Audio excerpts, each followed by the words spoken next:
ওই যে বলি না মহামারীর ভাইরাস, অমুক ভাইরাস তমুক ভাইরাস, এই ভাইরাস আরও সামনে আছে বাকি এখনো। আর এখনকার নতুন রিসার্চ হচ্ছে ওই সাইবেরিয়া অঞ্চলের যে বরফগুলো আছে না, ওর নিচে এই 1 লাখ বছর 1.5 লাখ বছর 2 লাখ বছর আগের ভাইরাসগুলো নতুন করে জায়গা শুরু করেছে এখন আবার। হ্যাঁ, এগুলো বিজ্ঞানীরা বলছেন যে এগুলো আবার কোন দিন জানি পৃথিবীতে আত্মপ্রকাশ করা শুরু হয়। সব কিছুই ঘটবে। বিশ্বটার খুব রহস্য আছে, বিশ্বটার অনেক রহস্য আছে। আল্লাহ পাক এগুলো খেলার ছলে সৃষ্টি করেন নাই, পরীক্ষা। লিয়াবলুয়াকুম আইয়ুকুম আহসানু আমালা, আল্লাহ পাক বলেছেন। এরপরে ইয়াজুজ আর মাজুজের সব প্রজাতি মারা যাবে। নবীজি বলছেন জমিনে কোনো জায়গায় ফাঁকা থাকবে না, সমস্ত জায়গাতেই ওদের দেহ পড়ে থাকবে। আল্লাহু আকবার। এরপর ঈসা আলাইহিস সালাম আল্লাহকে বলবেন, আল্লাহ জমিনটাকে পবিত্র করে দাও। আল্লাহ পাক কি করবেন জানেন? বড় বড় নখরওয়ালা, বড় বড় নখ আছে, নখ দেখেছেন? বড় বড় নখ, বড় বড় নখওয়ালা একটা স্পেশাল প্রজাতির পাখি আল্লাহ পাঠাবেন। কি পাঠাবেন? পাখি। এটা কোন পাখি, কি নাম আমরা জানি না। ঠিক এরকম করে এই এক শ্রেণীর পাখি আল্লাহ পাঠাবেন যাদের নখগুলো খুব বড় বড় হবে, বিশাল বিশাল নখ। এই নখগুলো দিয়ে তারা দেহগুলোকে উঠাবে, উঠিয়ে নিয়ে কোথায় যে ফেলে দেবে আল্লাহ ভালো জানেন। সুবহানাল্লাহ, আল্লাহু আকবার। আল্লাহ পাক বিশ্বে কত কি বাকি রেখেছেন এখনো।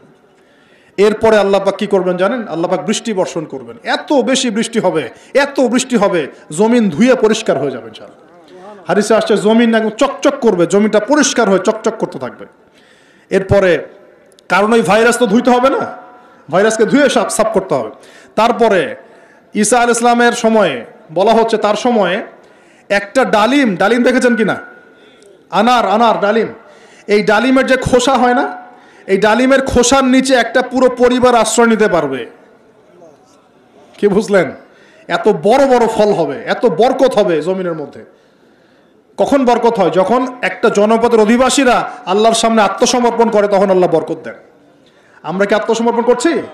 এই জন্যই তো অর্থনৈতিক মন্দা চলছে। এমনি এমনি নাকি? সুদ খাচ্ছেন, দিব্যি ঘুষ খাচ্ছেন, দুর্নীতি করছেন, জেনা করছেন, মানুষের সম্পদ আত্মসাৎ করছেন, মাপে কম দিচ্ছেন, আবার নামাজও পড়ছেন, মাশাআল্লাহ। তো বরকত কোত্থেকে আসবে? তো বরকত কখন আসে? যখন একটা কম আল্লাহর সামনে সম্পূর্ণ আত্মসমর্পণ করে। একটা ডালিম হবে, এটা রূপকথা নয়, এগুলা গাল গল্প বলছি না। এই প্রতিটা কথা আল্লাহ পাকের ওহী থেকে আসছে, এর একটা কথাও মিথ্যা হবে না ইনশাআল্লাহ তাআলা। বিশ্ববাসীরা দেখবে একটা ডালিমের নিচে একটা পরিবার আশ্রয় নিতে পারবে। এত স্পেসিফিকলি বলা হয়েছে হাদিসগুলোতে। নবী সাল্লাল্লাহু আলাইহি ওয়াসাল্লাম বলেছেন যে 10 জন ঘোড়সওয়ার, কয়জন ঘোড়সওয়ার? 10 জন ঘোড়সওয়ার বের হবে ইমাম মাহদির সময়, যারা খোঁজ নিতে যাবে যে দেখি দাজ্জাল বের হয়েছে কিনা।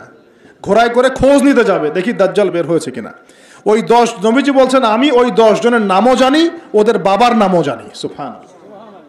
এত স্পেসিফিক জ্ঞান দেওয়া হয়েছে আল্লাহর পক্ষ থেকে নবী সাল্লাল্লাহু আলাইহি ওয়াসাল্লামকে। তার হাদিস থেকে বলছি যে ডালিমের নিচে পরিবার আশ্রয় নিতে পারবে। তো অনেকে হয়তো হাসবে, কি বলে একটু উল্টাপাল্টা কথা, তাই না? নাস্তিকরা মনে করতে পারে যে হাসবে, আরে হাহারি এক দিয়ে রেখে দেবে।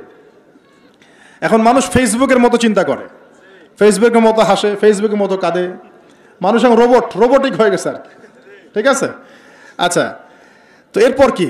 এরপরে বরকতের এই সময়টা শেষ হয়ে যাবে কখন? যখন মানুষ আবার সেই জেনা, পাপ, শিরিক, কুফর এগুলোতে লিপ্ত হবে। আল্লাহ রাসূল বলছেন এমন একটা মানুষও বাকি থাকবে না, একটা মানুষও না যে খালি লা ইলাহা ইল্লাল্লাহ কালিমাটা পড়তে জানে, এমন একটা মানুষও বাকি থাকবে না। বলেন নাউযুবিল্লাহ।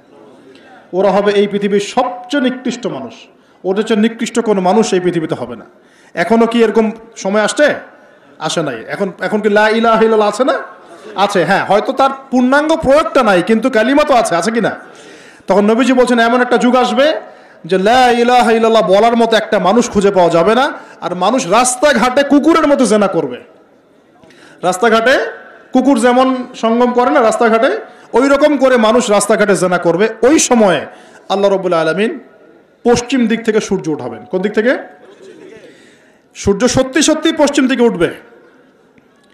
পৃথিবী একদিকে ঘুরছে না এখন, কে জানে আল্লাহ পাক পৃথিবীর ঘূর্ণন থামিয়ে উল্টা দিকে ঘোরাতে পারেন না? অবশ্যই পারেন। আল্লাহ পাকের জন্য এটা খালি বলা, কুন ফায়াকুন, হও হয়ে যাও, ব্যাস।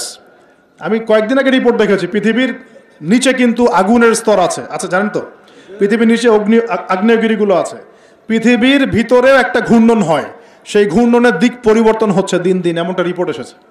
দেখেন, আপনি ইন্টারনেট ঘাটাঘাটি করেন, দেখেন। আর অনেকে রিপোর্ট করছে যে পৃথিবী আগে যে গতিতে ঘুরতো এখন পৃথিবীর ঘূর্ণন গতি একটু বেড়ে গেছে।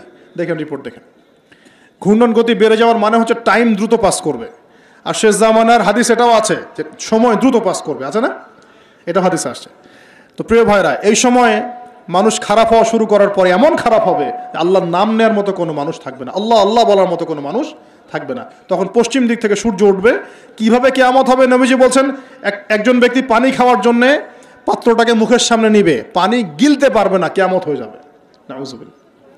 ইযা ওয়াকাআতিল ওয়াকিআ লাইসা লিওয়াকাআতিহা কাযিবা আল কারিআতু মাল কারিআ ওয়া মা আদরাকা মাল কারিআ, আছে না?